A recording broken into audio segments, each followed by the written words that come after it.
ध्यान दीजिएगा। तो आज हम बात करने वाले हैं धारिता को प्रभावित करने वाले कारकों की। धारिता क्या है, ये चीज आपकी क्लियर हो गई। यानी किसी चालक के द्वारा आवेश को स्टोर करने की, आवेश को ग्रहण करने की जो क्षमता है, उसको हम चालक की क्या कह रहे हैं, धारिता। अब हम बात करते हैं धारिता को प्रभावित करने वाले कारक। तो ये 3 कारक हैं। सबसे पहला शेप एंड साइज।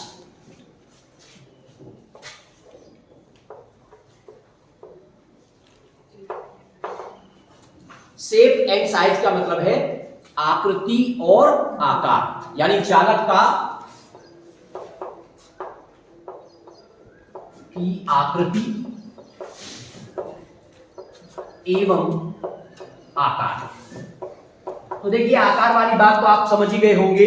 जैसे कि कल हम बता रहे थे कि बर्तन अगर छोटा है 1 लीटर का तो उसकी कैपेसिटी 1 लीटर, और अगर 5 लीटर का तो कैपेसिटी 5 लीटर। ऐसे ही चालक का होता है। चालक अगर छोटा है तो कैपेसिटी कम, और अगर बड़ा है तो कैपेसिटी ज्यादा। ठीक है। साथ ही साथ अब एक तो हो गई भाई उसके आकार की बात हो गई, एक आकृति शेप पर भी डिपेंड करेगा, किस आकृति का है, स्फेरिकल शेप में है या फिर मान लीजिए वो इस तरह का है कि नुकीला सिरा है उसका। ये चीज भी आप समझोगे, जो त्वरित चालक वगैरह हम पढ़ते हैं उसमें नुकीले सिरे वाली बात कही जाती है। वो मैं आपको इस चैप्टर के लास्ट में बताऊंगा कि नुकीला सिरा जो होता है उसका क्या रोल होता है। ठीक है ना। किसी भी चालक को मान लीजिए हम उसको आगे से पैना करके ले रहे हैं, उसको नुकीला ले रहे हैं, तो उसका क्या रीजन होता है। तो इसीलिए कहते हैं चालक के आकार पर और उसकी आकृति पर। दूसरा पॉइंट, आसपास के वातावरण पर, यानी जो चालक जहां रखा हुआ है उसके आसपास क्या चीज है। उसके आसपास एयर है, एयर में रखा है, वैक्यूम में रखा है, या फिर उसके अलावा किसी मीडियम में रखा है। आसपास की वातावरण पर। और तीसरा, चालक के पास किसी अन्य चालक की उपस्थिति पर। मान लीजिए हमारा ये चालक रखा है, इसकी कैपेसिटी, इस चालक की कैपेसिटी कुछ अलग है, लेकिन अगर इसके पास दूसरा चालक ले आएंगे तो इसकी कैपेसिटी उससे प्रभावित हो जाएगी। और कैसे हो जाएगी, इन तीनों पॉइंटों को हम मैथमेटिकली प्रूव भी करके दिखाएंगे आपको। तो आप तीसरे पॉइंट पे कह सकते हो, चालक के पास किसी अन्य चालक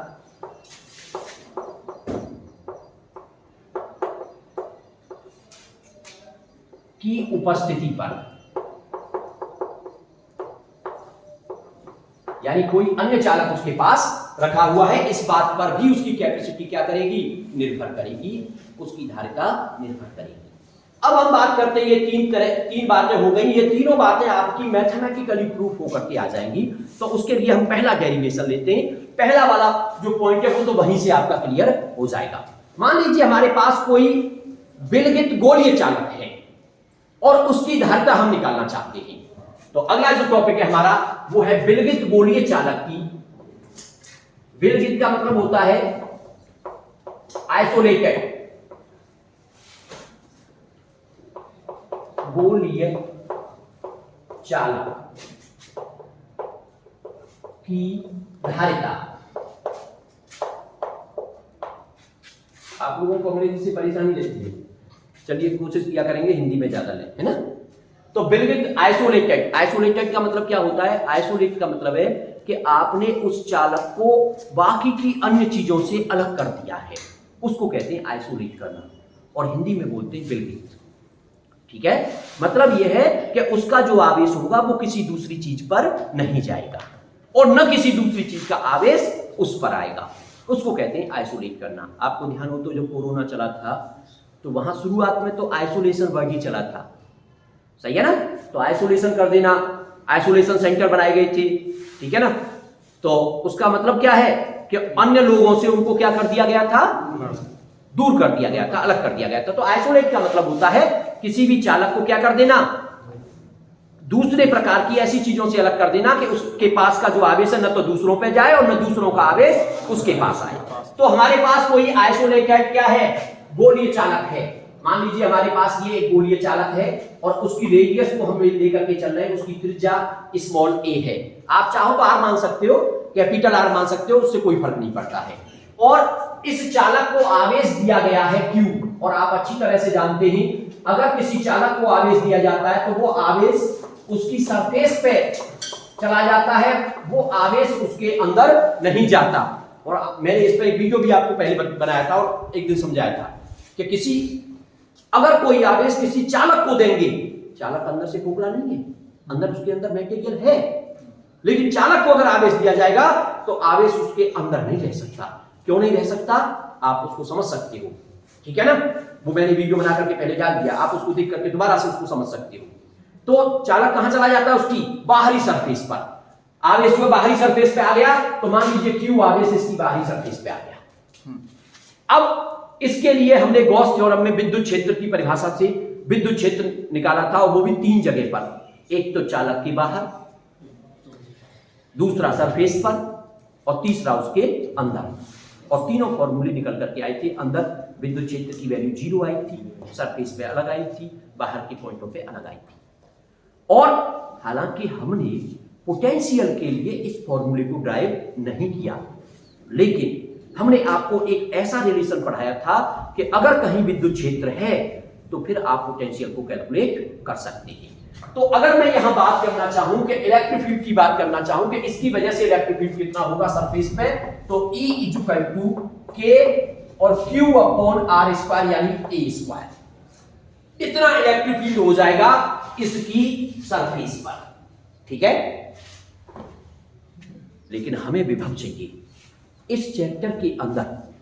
ये बड़ी सही चीज है और आपके लिए इंपॉर्टेंट एक पॉइंट है कि इस चैप्टर में कोई भी डेरिवेशन पूछे, बस आपका टारगेट होना चाहिए विभव को निकालने का। आप अगर विभव निकालने में कामयाब हो गए तो फिर फॉर्मूला में केवल कैपेसिटी वाले फॉर्मूले में केवल विभव की वैल्यू लगानी होगी और फॉर्मूला डायरेक्ट ऊपर के आ जाएगा। क्योंकि कैपेसिटी का फॉर्मूला तो आपका होता है C equal to Q upon P, और Q आप वहां पहले से दिए होते हो, केवल B निकालना है। और B निकाल करके अगर आपने यहां पे पुट कर दिया तो आपका डेरिवेशन हो जाएगा। करेगा, केवल इस डेरिवेशन की बात नहीं कर रहा हूं, आगे भी जितने भी डेरिवेशन आने वाले हैं सब में हमारा जो टारगेट है वो पोटेंशियल को निकालने का रहेगा। इसका मतलब अब इसकी सरफेस पे यहां पे इलेक्ट्रिक फील्ड तो चलो पता है हमें पोटेंशियल निकालना है। तो पोटेंशियल कैसे निकाला जाए, उसके लिए हमने एक फॉर्मूला पढ़ा था, E इक्वल टू माइनस का dV ओवर dr, ध्यान है। और यहां से अगर V निकालते हैं तो V इक्वल हो जाता था माइनस के इंटीग्रल E dr। अगर आप इसे क्रॉस मल्टीप्लिकेशन करके उसको सॉल्व करोगे तो अगर आप यहां पे ये वाली वैल्यू यहां पुट कर दो, मान लीजिए आप इसी को निकालना चाह रहे हैं, तो इंटीग्रल K और Q upon A square dr, ठीक है। अब थोड़ा सा यहां डिफरेंस क्या है, थोड़ा सा डिफरेंस यहां पे ये है कि यहां हमने रेडियस को a मान लिया है और यहां उसको जो लिया है वो r के टर्म में लिया है। तो अगर आप चाहो तो फिर इसको भी r के टर्म में लिख लो, जिससे कि इंटीग्रल करते समय हमें पता रहना चाहिए कि वेरिएबल हमारा है कौन सा, सही है ना। तो जब आप इसको इस तरह से सॉल्व करोगे, r स्क्वायर के फॉर्मेट में सॉल्व करके लाओगे तो देखिए माइनस का k और q तो बाहर आ जाएगा, integral 1/r square dr, r square को ऊपर ले जाएंगे तो r की पावर -2 और उसका इंटीग्रल होता है r की पावर -2 + 1 अपॉन -2 + 1, सही है ना। अब आप इसको सॉल्व करोगे, मान लीजिए 0 टू r लिमिट लगा दोगे तो वही सॉल्व होकर के आ जाएगा, उससे कोई फर्क नहीं पड़ रहा है। तो अब लेकिन इस बात को थोड़ा सा देखिए, -2 में से 1 गए तो कितने बचे, -1, तो उस माइनस से ये क्या हो जाएगा, तो ये हो गया k और q और ये r की पावर -1 तो नीचे, तो k q अपॉन r।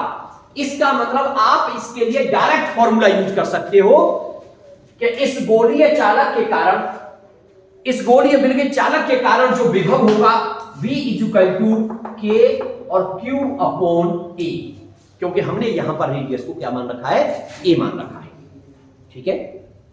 अब विभव जब आपका आ जाए तो धारिता निकालने में क्या प्रॉब्लम है, तो धारिता तब धारिता C equal to Q upon V, और C equal to Q upon V की वैल्यू आप ये लगा दोगे, K और Q अपॉन में A पहुंच जाएगा ऊपर, Q से Q कैंसिल हो गया, K की वैल्यू क्या होती है भाई 1/4 पाई एप्सिलॉन नॉट, तो K नीचे है, K नीचे है तो 1/4 पाई एप्सिलॉन नॉट, तो 4 पाई एप्सिलॉन नॉट ऊपर आ जाएगा A, तो C इक्वल टू हो गया 4 पाई एप्सिलॉन नॉट A। क्या दिख रहा है, आपको दिख रहा है C इज प्रोपोर्शनल A, क्या चीज दिखाई दे रही है? C इज प्रोपोर्शनल A, मतलब कि त्रिज्या छोटी तो धारिता छोटी, त्रिज्या बड़ी तो धारिता बड़ी। इसका मतलब किस पे डिपेंड कर रही है धारिता? उसके आकार पर। जो हमने पहला पॉइंट देखा था कि भाई उसके आकार पर वो डिपेंड करती है, तो वो चीज आपके सामने मैथमेटिकली निकल के आ रही है कि उसकी जो धारिता होगी वो उसके आकार पर निर्भर करेगी। क्लियर? अब मान लीजिए यहीं पर थोड़ा सा समझना इस बात को, यहीं पर इस फॉर्मूले को सॉल्व करने के लिए हम क्या कर दें, हम ये कहें कि ये जो चालक रखा हुआ है इसके आसपास का जो वातावरण है वो एक मीडियम है, एयर नहीं है। जब वो एक मीडियम होगा, एयर नहीं होगी, तो फिर यहां एप्सिलॉन जो आएगा वो एप्सिलॉन नॉट नहीं आएगा, बल्कि उसकी जगह पर आएगा एप्सिलॉन। तो उस केस में धारिता जो होगी C, M लिख देता हूं मैं, M का मतलब मीडियम के लिए। अगर उसके आसपास का जो वातावरण है कोई मीडियम हो जाता है, कोई दूसरा माध्यम निकल करके आ जाता है, तो CM हो जाएगा 4 पाई एप्सिलॉन और A। लेकिन एक बहुत बड़ी प्रॉब्लम है कि एप्सिलॉन की कभी भी वैल्यू नहीं होती है। आप लोगों को ध्यान होगा पहले चैप्टर में एप्सिलॉन जो होती है वो निर्वात की, एप्सिलॉन नॉट निर्वात की विद्युतशीलता थी और एप्सिलॉन माध्यम की विद्युतशीलता है। लेकिन माध्यम की विद्युतशीलता की कभी भी वैल्यू गिवन नहीं होती है। वैल्यू किसकी गिवन होती थी? परावैद्युतांक की, रिलेटिव परमिटिविटी की। समझ गए ना? यानी एप्सिलॉन आर की वैल्यू हुआ करती थी, तो फिर हम एप्सिलॉन आर क्या होता था? Epsilon upon epsilon not. तो यहां से एप्सिलॉन की वैल्यू निकालते थे तो वो आता था epsilon naught into epsilon r. इसका मतलब यहां से देखोगे तो CM क्या हो जाएगा? 4 pi epsilon naught epsilon r A। और मैंने हो सकता है एप्सिलॉन आर को ऐसे करके KD लिख रखा हो, लेकिन ये वाला K और ये वाला K अलग अलग है बिल्कुल। ये चीज पहले चैप्टर में बिल्कुल क्लियर कर चुका था। तो आप चाहे तो उसको K भी लिख सकते हो, 4 pi epsilon not K A। तो क्या लग रहा है कि भाई जब निर्वात था तो कितनी थी? 4 पाई एप्सिलॉन नॉट A, और अगर माध्यम आ गया तो 4 pi epsilon naught epsilon r T। तो कितने टाइम्स इंक्रीज हो रही है? एप्सिलॉन आर टाइम्स धारिता क्या हो गई? बढ़ गई। इसका मतलब अगर हम कोई माध्यम ले आते हैं तो धारिता का मान बढ़ जाता है। कितने गुना? परावैद्युतांक जो होता है उतने गुना। तो आपका दूसरा पॉइंट था आसपास के वातावरण का। इसका मतलब अगर आप उस चालक के आसपास के वातावरण को बदल दोगे तो डेफिनेटली उसकी धारिता क्या हो जाएगी? चेंज हो जाएगी। और कितने गुना चेंज हो जाएगी? परावैद्युतांक जितना होगा उतने गुना चेंज हो जाएगी। बताइए, ये दोनों पॉइंट आपके क्लियर है। जो तीसरा पॉइंट है उसकी बात हम करेंगे, वो आपका जब हम संधारित्र की बात करेंगे उसमें क्लियर होकर के आ जाएगा। ठीक है? तो नेक्स्ट हमारा जो टॉपिक है वो है संधारित्र। देखिए, ये जो चैप्टर का ये जो टॉपिक चल रहा है आपका, ये चल रहा है एक तो कैपेसिटेंस और दूसरा कैपेसिटर, यानी धारिता एवं संधारित्र। तो धारिता वाली बात हमारी क्लियर हो गई। अब हम बात करते हैं संधारित्र की।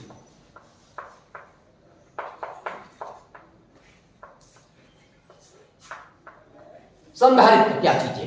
कैपेसिटर क्या चीज है?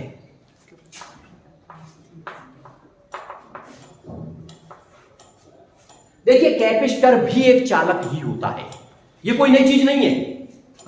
बस हमने कुछ ऐसा कर दिया है कि उस चालक का आकार बढ़ाए बिना, आकार नहीं बढ़ाया, लेकिन कुछ ऐसा कर दिया है कि आकार बढ़ाए बिना उसकी धारिता को बढ़ा दिया है।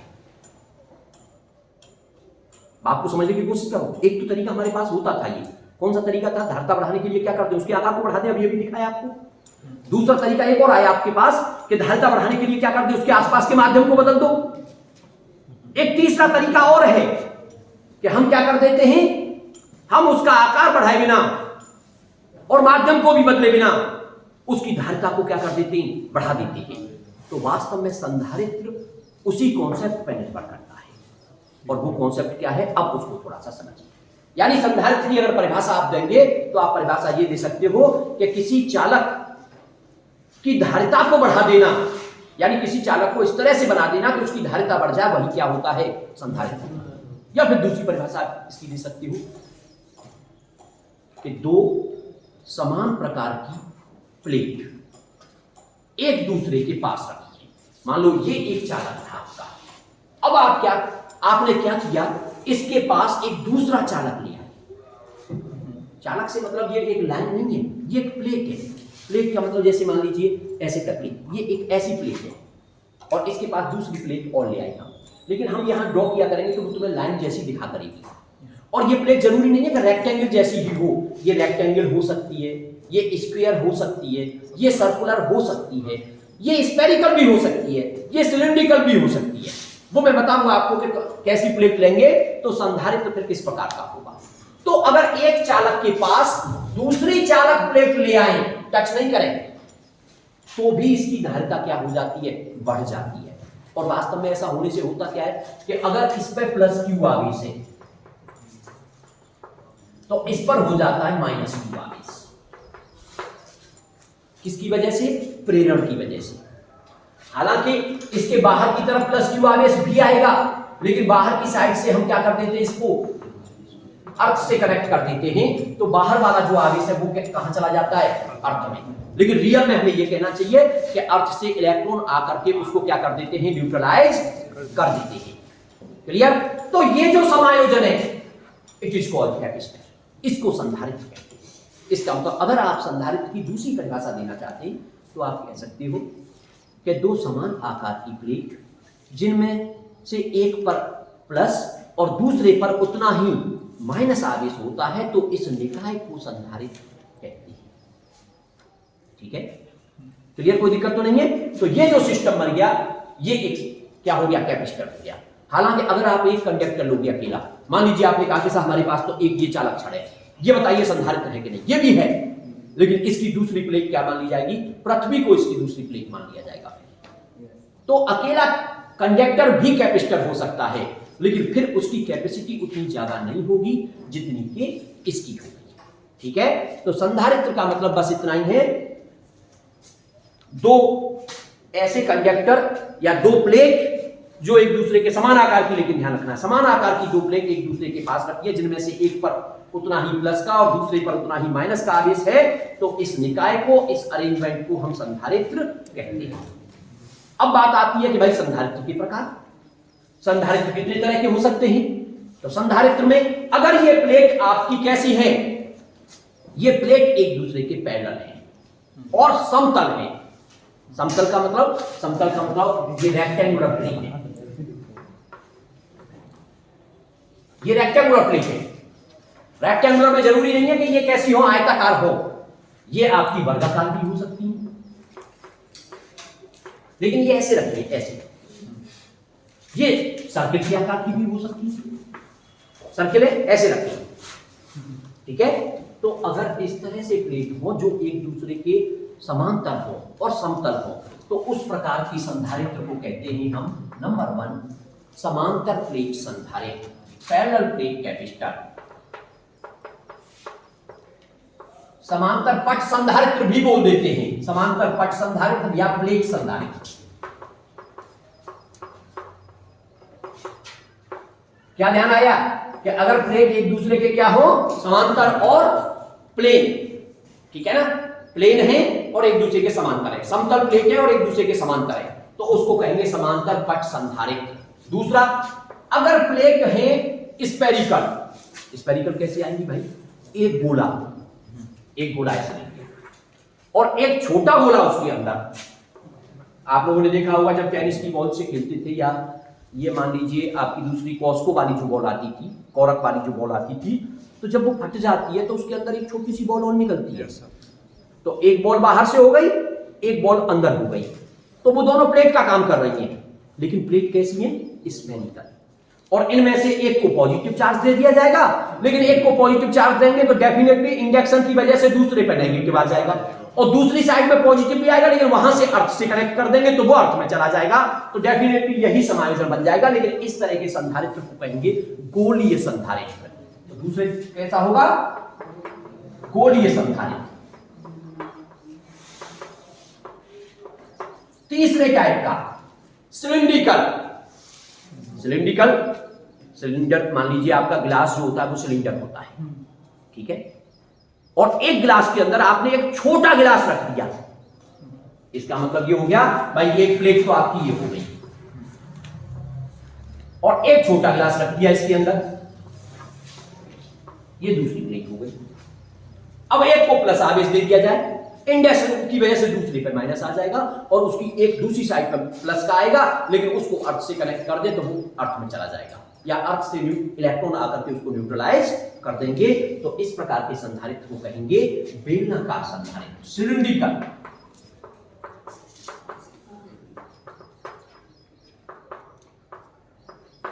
बताइए बात क्लियर के लिए। तो कुल मिलाकर के हम क्या समझे कि भाई संधारित्र क्या होता है और संधारित्र के प्रकार क्या है। हालांकि 10+2 लेवल पर हमारा केवल हमको एक ही पढ़ना है, समांतर प्लेट संधारित्र, केवल एक ही हमें तैयार करना है, बाकी दो ऐसे मान के चलिए हमारे सिलेबस में नहीं है। ठीक है, पहले हुआ करते थे, अब हटा दिए।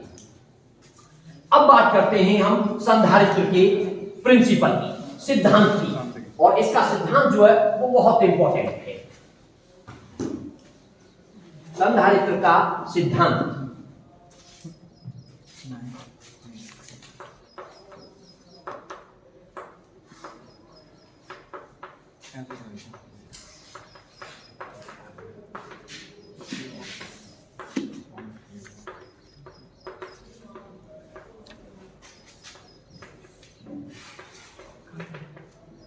देखिए, संधारित्र के सिद्धांत की बात करते हैं, इसको थोड़ा सा डिटेल में समझिए आप संधारित्र के सिद्धांत को।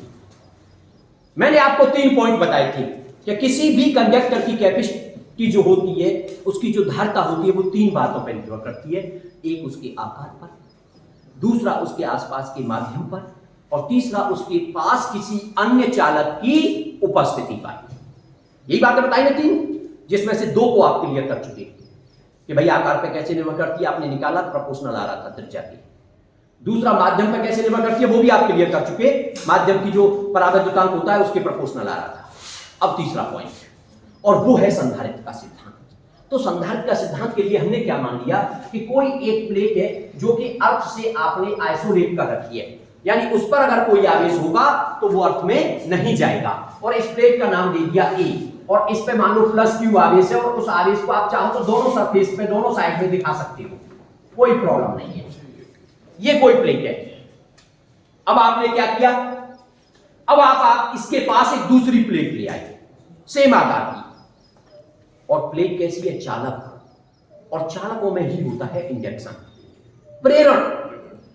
भाई आवेश के उत्पन्न की 3 विधियां आपको पढ़ाई गई थी, घर्षण द्वारा, स्थानांतरण द्वारा, प्रेरण द्वारा। तो जो इंजेक्शन होता है वो किसके अंदर होता है, चालकों के अंदर। और क्यों होता है, क्योंकि उनके अंदर बहुत सारे फ्री इलेक्ट्रॉन्स होते हैं और वो इलेक्ट्रॉन मूव करना शुरू कर देते हैं। तो जब हम इसके पास कोई दूसरा चालक लाएंगे, मान लो कोई ये एक लाइन नहीं है, ये एक प्लेट है, आपको लाइन जैसी लग रही है, ठीक है ना, ये प्लेट है ऐसे करके, तो दूसरी चालक प्लेट लाओगे और उसको भी अभी क्या कर रखा है, अर्थ से आइसोलेट कर रखा है, अर्थ से उसका कनेक्शन नहीं है, लेकिन उस पर कोई आवेश नहीं है।